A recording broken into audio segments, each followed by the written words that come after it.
Taigi, Deivi, jūsų komentaras, dar vienas pralaimėtos rungtynės prieš Sūduvą. Sūduva stipresnė už mus, kaip supratau?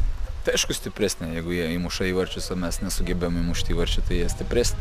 Laimi ta komanda, futbole laimi ta komanda, kuri įmuša įvarčių. Mes jau kelintas varžybas nesugebėjom 0 įvarčių, 0 taškų ir kažkodėl, nežinau, puolėjai netenkina puolėjų žaidimas ir sunku iš tikrųjų, sunki situacija, bet kažkaip reikia persilaužti, perlipti per save, kad pagaliau įmušti įvarčių.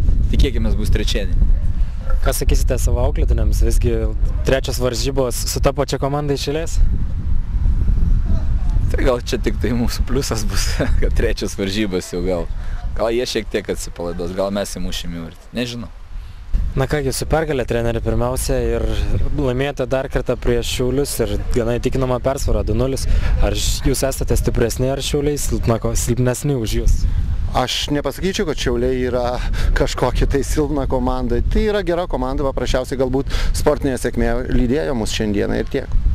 Trečiadienį laukia dar vienas varžybos su to pačia komanda.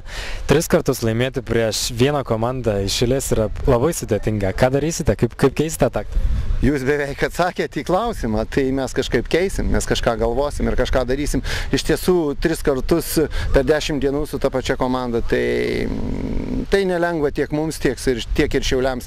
Mes jau taip pažįstam vieni kitus gerai čia per tą trumpą laikotarpį, kad tiesiog kažką galvosim, kažką surasim, manau. Palyginkite Šiaulių žaidimą Marijampolėje ir dabar, kuo skiriasi Šiaulių žaidimas?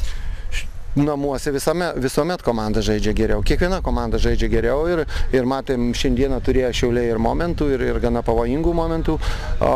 Žaidžiant Marijampolėje, sakyčiau, jie truputį gal buvo lėtesni. Šiandieną jie visai neblogai atrodė.